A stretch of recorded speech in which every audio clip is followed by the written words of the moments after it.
Hi friends, అందరికీ నమస్కారం. అంజలి కథలకి స్వాగతం. అమృత కలశం 22వ భాగం. విదర్భ మహారాజు అమృతపాల్ కుమారుడిగా, విదర్భ యువరాజుగా ప్రసన్నపాల్గా పెరుగుతున్న బాలునికి 6 సంవత్సరాలు నిండాయి. యువరాజు ప్రసన్నపాలు తమ కుమారుడనే చెప్పుకుంటున్నారు. కానీ శకటి అనే రాక్షసి కుమారుడని ఏ ఒక్కరికీ తెలియదు. ఈ వింత కథని నడిపిస్తున్నది పరబ్రహ్మ మహర్షి. తన మీద శపథం చేసిన శకటి శకటాసురుల మదం అణిచి వారి బ్రతుకుల్ని అంతం చేయించాలనే పరబ్రహ్మ మహర్షి అభిప్రాయం. అందు నిమిత్తంగా గిరిధర్ని అమృత కలశం కోసం స్వర్గానికి పంపాడు మహర్షి. ప్రసన్నపాలు దినదిన ప్రవర్ధమానుడై పెరుగుతున్నాడు. కట్టుదిట్టంగా పెరుగుతున్న అతగాడిని మహర్షి తీసుకువెళ్తానని మహారాజు అమృతపాల్కి కబురు పెట్టాడు. ఆనాడు అతన్ని మహర్షి ఆశ్రమానికి తీసుకువెళ్లవలసిన శుభదినం. ప్రసన్నపాల్కి తలకు నీళ్లు పోయించి నూతన దుస్తుల్ని అలంకరించారు. అనుకున్న విధంగా నిర్ణీత సమయానికే పరబ్రహ్మ మహర్షి రాజ్యసభలోకి అడుగుపెట్టాడు. మహారాజు అమృతపాలు మహర్షికి భార్యా సమేతంగా స్వాగతం పలికాడు. ఆయన పాదాలు కడిగి రాజదంపతులు నెత్తిన చల్లుకొని పసివాడైన ప్రసన్నపాల్ నెత్తిన కూడా చల్లారు. మహర్షి వాళ్ళను ఆశీర్వదించాడు. మహారాజా, చిరంజీవికి ప్రయాణ సన్నాహం చేసి ఉంచారా అని అడిగాడు. అంతా సిద్ధం చేశాం స్వామి, నమస్కరించి అన్నాడు. తిరిగి మా కుమారుణ్ణి ఎప్పుడు పంపుతారు? తిరిగి అడిగాడు అమృతపాలు. నా వద్ద పొందవలసిన విద్యాభ్యాసం పూర్తి అయినాకే, బహుశా సంవత్సరమైనా పట్టవచ్చు అని చెప్పాడు మహర్షి. మహారాజు అంగీకరించి భార్యా సమేతంగా బాలుని పరబ్రహ్మ మహర్షి చేతుల్లో పెట్టి కోట గుమ్మం దాటే వరకు సాగనంపి రాజదంపతులు వెనక్కి తిరిగారు. రథం ముందుకు సాగింది.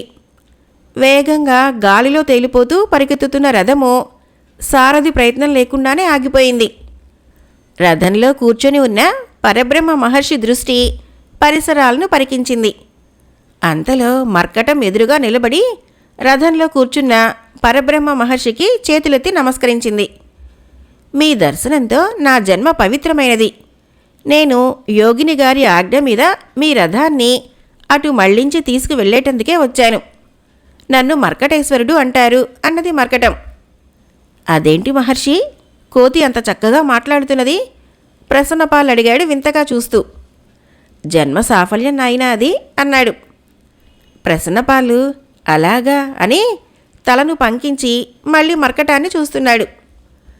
పరబ్రహ్మ మహర్షి గడియసేపు కళ్ళు మూసుకొని సర్వము దృష్టిన గ్రహించాడు. ఆ వెంటనే నవ్వుకుంటూ గెడ్డాన్ని తృప్తిగా సవరించుకుంటూ మర్కటం చెప్పిన విధంగా రథాన్ని నడిపించమని సారథికి చెప్పాడు. రథసారథి పరబ్రహ్మ మహర్షి ఆదేశం ప్రకారము ముందుకు పరిగెత్తే మర్కటాన్ని అనుసరించాడు. మర్కటము మార్గాన్ని చూపిస్తూ ఉండుండొకసారి రథంలో పరబ్రహ్మ మహర్షిని, బాలుడు ప్రసన్నపాల్ని చూస్తూ పరిగెత్తసాగింది. యోగిని ఆశ్రమం ముందు చేతులు ఎత్తి రథాన్ని ఆపమని సైగ చేశాడు మర్కటేశ్వరుడు. రథం ఆగగా పరబ్రహ్మ మహర్షి బాలుడు ప్రసన్నపాలు చేతిని పట్టుకున్నాడు. ఇద్దరూ రథం నుంచి దిగి ఆశ్రమంలోకి అడుగుపెట్టారు.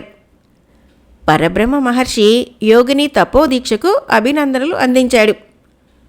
యోగిని మహర్షిని శ్రద్ధాభక్తులతో ఆహ్వానించి మహర్షి పాదపద్మాలను పవిత్ర జలంతో కడిగి తన శిరస్సును చల్లుకొని మహర్షి పక్కన నిలబడి ఉన్న యువరాజు ప్రసన్నపాల్ నెత్తిని కూడా చల్లింది. అనంతరము తను ఆహ్వానించిన కారణం విశదపరిచింది. యోగిని, సర్వస్వము దివ్యదృష్టితో తెలుసుకుంటుని. అమృత కలశం కొరకు వెళ్ళిన వంగ సామ్రాజ్య యువరాజు చిరంజీవి ప్రసన్నపాల్కి అత్యంత ఆత్మీయుడు అయిన గిరిధరు ఇంద్రదూత చెరలో నిర్దాక్షిణ్యంగా బంధించబడ్డాడు. శకటి శకటాసురులు నన్ను అవమానపరచాలని, నా తపస్సుకు భంగం కలిగించాలని అనుక్షణము ప్రయత్నం చేస్తున్నారు. ఏమైనా ముందు ఈ చిరంజీవిని వజ్రకాయుని చేయాలి. ఇతని వలన తన వారలు రక్షింపబడటమే కాక లోకానికి చాలా మేలు కలుగుతుంది. ఈ సందర్భంగా అమృత కలశం నీ వద్దకు చేరుట మహదానందమైనది. సర్వము నీకు తెలిసి ఉండుట వలనే మమ్మల్ని ఇచ్చటికి పిలిపించావు. ఈ అమృత కలశము వజ్రకంఠుడనే కల్మష హృదయునికి దక్కు వరకే నేను అందుగురించి పట్టించుకున్నాను. తదుపరి జరిగిన విషయాలు గ్రహించుటకు నేను ప్రయత్నించలేదు అని ఆగాడు. నా తపశ్శక్తి శకటాసుల వలన దుర్వినియోగం కాకుండా కాపాడినందుకు నిన్ను అభినందిస్తున్నాను యోగిని అన్నాడు పరబ్రహ్మ మహర్షి. ఇందులో నా కృషి నలుసంతైనా లేదు మహర్షి, అంతా తమ అనుగ్రహం. సామాన్య కుటుంబంలో పుట్టి భర్త పిల్లలతో సంసార సాగరమీదుతున్న నాకు తరుణోపాయం చూపించారు మీరు. పక్షవాతం వలన నికృష్ట జీవితాన్ని అనుభవించాల్సిన నాకు 7 చిటుకుల మందు ఇచ్చి ఆరోగ్యవంతురాల్ని చేశారు. భౌతిక కాయాన్ని ఇంటి వద్దనే ఉంచి మీరు రోమకేతు మహర్షులు నా ప్రాణజ్యోతిని సమస్త జీవనదులలో స్నానం చేయించారు. పుణ్యక్షేత్రాలు సందర్శించే మహాభాగ్యం కలుగచేశారు. అనారోగ్యంతో దీర్ఘవ్యాధులతో అధమస్తపు జీవితాన్ని సాగించే ఎందరికో నా ద్వారా మహోపకారం చేసి కాపాడారు. నన్నొక కీలుబొమ్మగా ఉంచి నా వలన ఎన్నో సత్కార్యాలు చేయించారు. మహాశక్తి మంత్రాన్ని ఉపదేశించి నిమిత్త మాతృలుగా బ్రతుకుతున్న నన్ను, బిడ్డలను అన్ని విధాలా కాపాడారు. నా బిడ్డలు సుఖజీవనం సాగించేందుకు ఈనాటికి ఆ చిరంజీవుల మీద మీ చల్లని చూపులు ప్రసరింపజేస్తున్నారు. ప్రాణం శరీరం నుంచి వేరైనాక ముందు తరాల వాళ్ళు సుఖశాంతులతో వర్ధిల్లటానికి, నిర్దోషులు రక్షింపబడటానికి నియమించబడ్డాను. ఇవన్నీ మీరు మీ వంటి మహర్షుల చలవ వల్లనే కదా స్వామి. ఈ స్థితిలో నా బాధ్యతను నేను నెరవేర్చుకుంటున్నాను నమస్కరించి అన్నది యోగిని. పరబ్రహ్మ మహర్షి చిరునవ్వుతో ఆమెను ఆశీర్వదించాడు. మర్కటేశ్వర, ఏది అమృత కలశం? మర్కటేశ్వరుని ఉద్దేశించి అన్నది యోగిని. మర్కటేశ్వరుడు తక్షణము తన ఆధీనంలో ఉన్న అమృత కలశం తెచ్చి యోగిని ముందు ఉంచాడు. దాన్ని పరబ్రహ్మ మహర్షికి సమర్పించింది. చిరంజీవి ప్రసన్నపాల్ని మంత్రోదకంతో స్నానం చేయించాడు. ఆ దినమెల్లా ఇంద్ర ఋషిని తదితర మహర్షుల్ని ఆరాధించి వాళ్లను తపశ్శక్తితో పిలిచాడు. వాళ్ళు ఆశీస్సులు బాలుడికి అందచేశారు. భార్య వియోగంతో కుమిలిపోతున్న పరిత్యాగి మహర్షి మాత్రం రాలేదు. ఆయన ఆశీర్వచనం అక్కడికే వెళ్ళి తీసుకోదలిచాడు. అనంతరము బ్రహ్మ విష్ణు మహేశ్వరుల అనుగ్రహం ఎప్పుడూ అతగాడికి ఉండునట్లు తన ప్రయత్నము త్రిమూర్తులకు తెలియపరిచి వారి వద్ద మాటను తీసుకున్నాడు పరబ్రహ్మ మహర్షి. ప్రత్యేకంగా ఏర్పడిన అగ్నిగుండంలో పెద్ద పెట్టున హోమం చేయించి అగ్నిహోత్రుని ఆశీస్సులు అందుకున్నాడు. తదుపరి సప్తదినము సప్త ఋషుల హితబోధను ప్రసన్నపాల్ చేత తాగించాడు. తదుపరి అమృత కలశాన్ని యథావిధంగా మూసి నిర్ణీత ప్రదేశమందు భద్రంగా ఉంచారు. ఆ రాత్రి బాలుణ్ణి పరబ్రహ్మ మహర్షి స్వయంగా రుద్రభూమికి వెంటబెట్టుకుని తీసుకువెళ్ళాడు. పెద్ద ఎత్తున మంటల్లో ఆహుతి అవుతున్న ఒక శవం తాలూకు చితి ముందు కూర్చోబెట్టాడు. రుద్రభూమికి అధిపతి అయిన రుద్రకేసరుణ్ణి ఆహ్వానించగా అతను ప్రత్యక్షమయ్యాడు. మహర్షి, నా నుంచి నువ్వు పొందగోరినది ఏమిటి? రుద్రకేసరుడు ప్రశ్నించాడు. మహర్షుల యజ్ఞయాగాలు కాపాడేటందుకు ఈ బాలుణ్ణి వజ్రకాయుని చేస్తున్నాను. ఇతను విదర్భ యువరాజు ప్రసన్నపాల్. లోకఖ్యాతిగాంచిన మహాబల సంపన్నులు శకటాసురులకు ఆత్మబంధువు. మీ అనుగ్రహము ఈ చిరంజీవి పొందేటందుకే మిమ్మల్ని ఆహ్వానించడం జరిగింది. రుద్రభూమి యందు మాకు అవసరమైన పని జరుపుకునేటందుకు అనుజ్ఞ ఇస్తూ ఈ బాలుణ్ణి ఆశీర్వదించండి రుద్రకేసరా అని అన్నాడు పరబ్రహ్మ మహర్షి. రుద్రకేసరుడు రెప్పపాటు కాలం ఆలోచించాడు. ఆ బాలుణ్ణి వజ్రకాయుని చేసినందువలన అతగాడు తన మీదనే విజృంభించినా అని ప్రశ్నించుకున్నాడు లోలోన. రుద్రకేసరుడుగా ఈశ్వరాజ్ఞను పాటించి తీరాలి. రుద్రకేసరుడుగా ఆరాధించిన వారి కోరికలను తీర్చటం తన అదనపు బాధ్యత. అదే నిర్ణయంతో చిరునవ్వు చిందించాడు. ఇలారా చిరంజీవి, ప్రసన్నపాల్ని దగ్గరకు తీసుకున్నాడు. వజ్రకాయుడిగా లోక కళ్యాణం కోసం నువ్వు చేయనున్న ప్రతి పనిలో విజయం సాధించగలవని ఆశీర్వదిస్తున్నాను. నీ కీర్తి ప్రతిష్టలు లోక విదితమవ్వాలి. సమస్త లోకాలు ప్రకాశించాలి. ఇది నా దీవెన అని తన చేతులతో ప్రసన్నపాల్ శరీరాన్నంతటిని రాచాడు రుద్రకేసరుడు. పరబ్రహ్మ మహర్షి ఆనందించాడు. చితిలో కాలుతున్న ఎముకను తీసి ప్రసన్నపాలుని వెన్ను మీద యంత్రంగా ముద్రలు వేశాడు. ఆ బాధకు తట్టుకోలేక ప్రసన్నపాలు గిలగిలా తన్నుకున్నాడు. అయినా మహర్షి దయతలచలేదు. యంత్రము ముద్రించిన నిర్ణీత స్థలంలో కాలిన పుండును వెంట తెచ్చిన ఏదో పసరు పూసి అప్పటికప్పుడే మానిపోయేటట్లు చేశాడు. తదుపరి యోగిని ఆశ్రమానికి బాలునితో సహా వెళ్ళాడు పరబ్రహ్మ మహర్షి. తర్వాత అష్టదిక్పాలకులను పంచభూతాలను ఆహ్వానించి వజ్రకాయుడిగా మారిన చిరంజీవి వర్ధిల్లాలని, తమ తపశ్శక్తిని ధారపోసి వీరఖడ్గాన్ని సృష్టించి ఆ వజ్రకాయుడైన ప్రసన్నపాల్కి బహూకరించాడు. ఈ ఖడ్గము నీ చెంత ఉండటము నువ్వు సాధించనున్న విజయానికి అండ అని ఆశీర్వదించాడు. నువ్వు చిరంజీవిగా ప్రపంచ నాయకుడిగా వర్ధిల్లు నాయనా, యోగిని ఆశీర్వదించింది. నీకు ఈ మర్కటేశ్వరుణ్ణి మిత్రుడిగా ఏర్పరుచుతున్నాను. ఈ మర్కటేశ్వరుని కూడా కొన్ని శక్తుల్ని ఇచ్చాను తిరిగి అన్నది యోగిని. ప్రసన్నపాలు మర్కటేశ్వరులు చేతులు కలిపారు. పైనుంచి దేవతలు పుష్పవర్షం కురిపించారు. అంతేకాక ప్రసన్నపాలు అప్పటికప్పుడే 25 సంవత్సరాలు కలిగిన యువకుడుగా మారిపోయాడు. అతనితో పాటు మర్కటం ఆకారం కూడా మరికొంచెం పెరిగింది. తదనంతరము విదర్భ మహారాజు అమృతపాలు చిరంజీవి ప్రసన్నపాలు మీద దిగులు పెట్టుకుని శుష్కించకుండా యోగిని పరబ్రహ్మ మహర్షుల దర్భపులలతో అదే రూపురేఖలు కలిగిన ప్రసన్నపాల్ని వేరుగా సృష్టించి ఆ బాలుణ్ణి విదర్భ నగరం పంపించేశారు. వజ్రకాయుడు అయిన ప్రసన్నపాలు, అతని చెలికాడి అయిన మర్కటేశ్వరుడు మహర్షికి యోగినికి నమస్కరించారు. మహర్షి, ప్రస్తుతం మా కర్తవ్యము ప్రసన్నపాల్ ప్రశ్నించాడు. శకటాసురుల గురించి చెప్పి వాళ్ళని హతమార్చమని, తదుపరి జరపవలసిన కార్యక్రమం దానికదే బోధపడుతూ ఉంటుందని చెప్పారు. ప్రసన్నపాలు మర్కటేశ్వరులు మహర్షి యోగినిల ఆశీస్సులను అందుకొని అక్కడి నుంచి కదలి వెళ్లారు. ఆ ఇద్దరూ వెళ్ళిపోయిన తర్వాత పరబ్రహ్మ మహర్షి తన ఆశ్రమానికి వెళ్ళిపోయాడు. స్వర్ణను ఎలాగైనా తమ గుహకు రప్పించి బంధించాలని తీవ్ర దశను ఆలోచిస్తున్న మాయల ఫకీరికి ఎంతకీ విధానం తోచకుండా ఉంది. దుర్బిణీ యంత్రం ముందు నిలబడి స్వర్ణని చూడాలనుకున్నాడు. ఆ వెంటనే ఇంద్రదూత చెరలో నిర్దాక్షిణ్యంగా బంధించబడి ఉన్న స్వర్ణ కనిపించింది. అప్పుడే అక్కడికి అడుగుపెట్టిన ఇంద్రదూత పెద్ద పెట్టున నవ్వుతూ స్వర్ణ ముఖంలోకి తీక్షణంగా చూస్తున్నాడు. అతని వంక చూసే అభిప్రాయమైనా తనకు లేనట్లు మొహం తిప్పేసుకుంది స్వర్ణ. ఆమె ఆలోచనంతా తాను ప్రేమించి పెళ్లాడదలుచుకున్న దయామయుని మీదనే ఉంది. అతగాడు తన గురించి వెతికి ఆఖరి క్షణాల్లోనైనా అక్కడికి వచ్చి తనని కాపాడగలడన్న నమ్మకం ఉంది. ఆ మధుర గడియలు ఎప్పుడు వస్తాయనే ఎదురు చూస్తూ ఉంది. స్వర్ణ, చెప్పిన మాట వింటే నువ్వు సుఖపడతావు. బింకానికి పోయి అదృష్టాన్ని పాడు చేసుకుని దురదృష్టవంతురాలాగా అలమటించకు. నా చెల్లెలు చందనకు నేత్రదానం చెయ్యి. మనస్ఫూర్తిగా నువ్వు చేసే నేత్రదానంతో నా సోదరి చందనకు కళ్ళు వస్తాయి.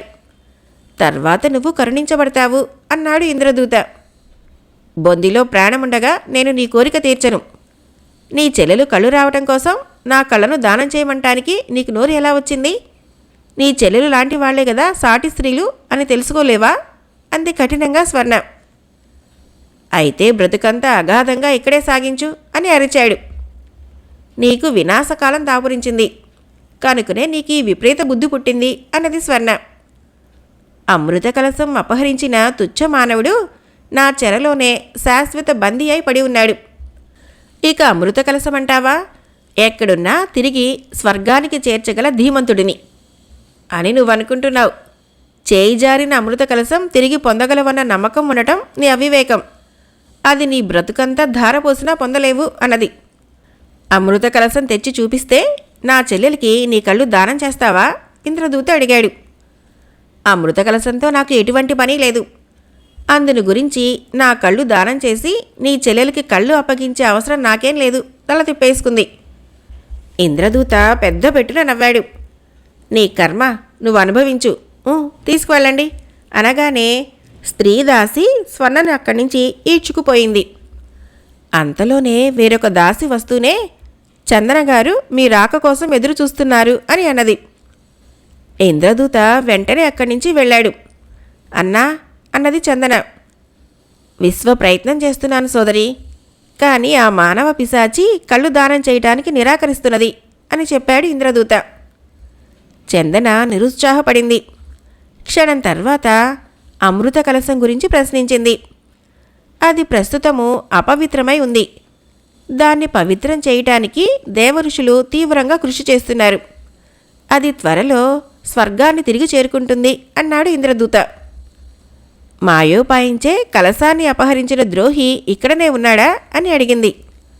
ఉన్నాడు, వాడి బ్రతుకు ఇక్కడే తెల్లవారగలదు అని చెప్పాడు ఇంద్రదూత.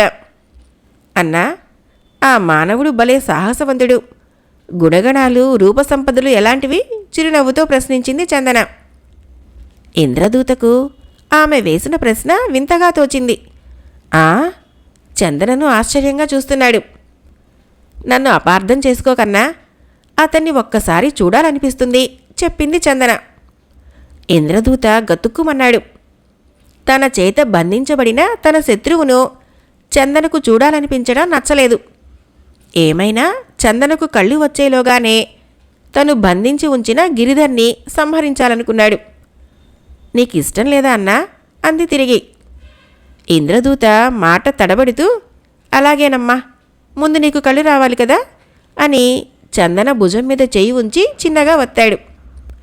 చందన, ముందు నీకు కళ్ళు రావాలి, తర్వాత నీకోసం, నీ సంతోషం కోసం నేను కృషి చేస్తాను అన్నాడు తిరిగి ఇంద్రదూత.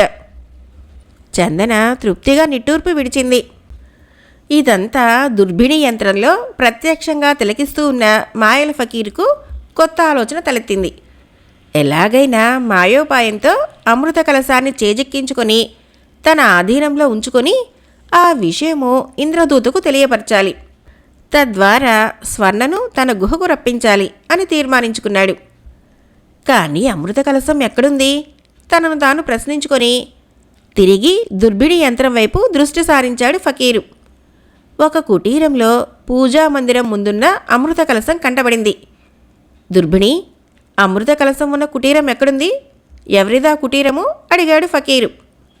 యోగిని ఆశ్రమం గురించి వర్ణించింది దుర్భిణి. యోగిని లోక కళ్యాణం కోసం కృషి చేస్తున్న ప్రాణజ్యోతి. అక్కడి నుంచి అమృత కలశం చేజిక్కించుకోవడం చాలా కష్టం. అందువలన అనేక రకాలైన అనర్థాలు కూడా సంభవించవచ్చు అని చెప్పింది. ఈ ఫకీరు ప్రయత్నాలకు అవరోధాలు ప్రాప్తించడము, అనర్థాలు రావటమా? తక్షణం వెళ్ళి అమృత కలశాన్ని హస్తగతం చేసుకుని వస్తాను. దానితో చేయవలసిన పనులు చాలా ఉన్నాయి. పొడుగాటి గడ్డాన్ని సవరించి అన్నాడు గర్వంతో. దుర్భిణి చిన్నగా నవ్వింది. ప్రయత్నలోపం కలిగితే ఎటువంటి వారికైనా ప్రమాదాలు సంభవించడం సహజం అన్నది. మాయల ఫకీరు పెద్ద పెట్టున నవ్వి దుర్భిణి యంత్రం వైపు మంత్రపు ఎముకను ఆడించాడు. మరో గడియలో దుర్భిణి యంత్రం కనిపించలేదు. అక్కడి నుంచి పూజామందిరంలోకి అడుగుపెట్టి భద్రకాళి విగ్రహం ముందు నిలబడి దేవి విగ్రహాన్ని పరిశీలనగా చూశాడు. జై భద్రకాళి, కొత్త నాటకం ప్రారంభించనున్న నేను నీ అండదండల కోసం యోచిస్తున్నాను. నన్ను కనికరించు తల్లి అని విగ్రహం ముందు సాష్టాంగ ప్రణామం చేశాడు. అనంతరము దేవీ పాదాల ముందు ఉన్న కుంకుమను కంఠంకి పెట్టుకుని మంత్రపు ఎముకను కదిలిస్తూ గుహ నుంచి బయటకు నడిచాడు. తెల్లవారి సూర్యోదయానికి ముందు ఘడియల్లో యోగిని ఆశ్రమం ముందు నిలిచాడు ఫకీరు. తనను తాను చూసుకున్నాడు. పరిసరాల్ని పరికించి చూశాడు. ఆ మరుక్షణము తను దిక్కులేనివాడిగాను వృద్ధుడిగాను ఆకారం మార్చుకొని ఆశ్రమం ప్రధాన గుమ్మం వద్ద బోర్లగా పడి కొట్టుకుంటున్నాడు. అప్పుడే నదికి స్నానానికి బయలుదేరిన యోగిని ఆశ్రమం నుంచి బయటికి అడుగుపెట్టి అక్కడ క్రింద పడి కొట్టుకుంటున్న వృద్ధుణ్ణి చూసింది. ఆమె ఆలోచించే వ్యవధి తీసుకోలేదు. ఎవరు నాయనా నువ్వు అంటూ అతన్ని జాలితో చూసి అడిగింది. అమ్మా, నీరసం, మాట్లాడలేను అన్నాడు హీనస్వరంతో. భయపడకు, నిన్ను కాపాడే బాధ్యత నాది అని వెంటనే లోపలికి వెళ్ళి తిరిగి వచ్చింది. అతని ముఖాన విభూది పూసింది. ఇంత విభూది నీడలో కలిపి త్రాగించింది. ఎలా ఉంది నాయనా అడిగింది తిరిగి. వచ్చినప్పటికన్నా కొంచెం నయం నిరుత్సాహంతో అన్నాడు.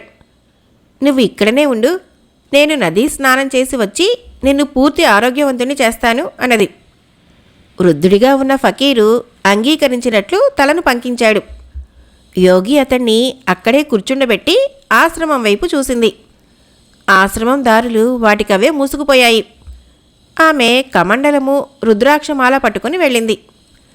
ఆశ్రమం వెలుపల కూర్చున్న ఫకీరు దృష్టి నదీ స్నానానికి వెళుతున్న యోగిని మీద నిలిచింది. ఆమె పూర్తిగా కంటికి దూరం కాగానే నిఠార్న లేచి నిలబడి పెద్ద పెట్టున నవ్వాడు. మంత్రపు ఎముక ఆశ్రమం మార్గం వైపు కదిలించాడు. ఆశ్రమ దారులు తెరుచుకున్నాయి. 2 అంగల్లో లోపలికి ప్రవేశించి పూజామందిరం ముందున్న అమృత కలశాన్ని చేజిక్కించుకున్నాడు. విజయగర్వంతో పెద్ద పెట్టున నవ్వుతూ తన దాన్ని తాను వెళ్ళాడు ఫకీరు. స్నానము జపము పూర్తి చేసుకుని యోగిని ఆశ్రమం చేరేసరికి సూర్యభగవానుడు నడినెత్తిన నిలిచి తన ప్రభావాన్ని ప్రళయంగా చూపిస్తున్నాడు. ఆమె వచ్చేసరికి తలుపులు తెరిచి ఉండటము, వాకిట్లో వృద్ధుడు లేకపోవటము యోగినికి అనుమానం కలిగింది. జరిగిందేంటోనని దృష్టిన తిలకించింది. మాయల ఫకీరు అమృత కలశంతో వేగంగా నడిచి వెళుతున్నాడు. అతగాడు అమృత కలశం హస్తగతం చేసుకోవలసిన అవసరం ఏమిటి అని గ్రహించింది. అతని అవివేకత్వానికి ఆగ్రహించలేదు. అనుగ్రహించి అమృత కలశాన్ని విడవనూ లేదు. చిరునవ్వుతో అటే చూస్తూ చేతబట్టిన రుద్రాక్షమాలలోని రుద్రాక్షను తీసి ఫకీరు వెళుతున్న దిక్కుకు విసిరింది. అటే గమనిస్తున్నది. అమృత కలశంతో వేగంగా నడిచి వెళ్తున్న ఫకీరుకు ముందు నదీ ప్రవాహం కనిపించింది. అంత క్రితం తను ఎప్పుడూ చూసి ఉండని నది కృత్రిమంగా ఏర్పడిందని ఫకీరు అర్థం చేసుకున్నాడు.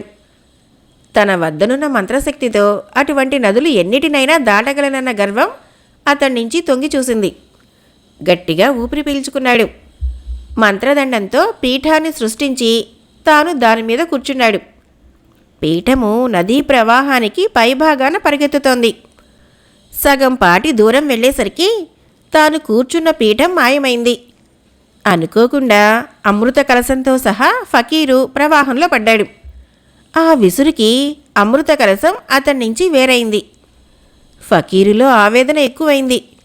చెయ్యి జారిన అమృత కలశాన్ని తిరిగి చేజిక్కించుకోలేకపోతే తన ప్రయత్నమంతా విఫలమవుతుంది. మంత్రపు ఎముక చేతిలోనే ఉండుట వలన దాని సహాయంతో పెద్ద తాడును సృష్టించి అమృత కలశాన్ని బంధించడానికి ప్రయత్నిస్తున్నాడు. అమృత కలశం వెంటే తాను ఈదుతూ వెళుతున్నాడు. ప్రవాహము 2 కొండల మధ్య నుంచి వేగంగా ప్రవహిస్తున్నది. మామూలు వేగం కన్నా ఎక్కువ వేగం ఉండటం వలన కలశాన్ని తాడుతో బంధించడం మరీ కష్టతరమైంది. అయినా ప్రయత్నం మాత్రం విరమించలేదు ఫకీరు.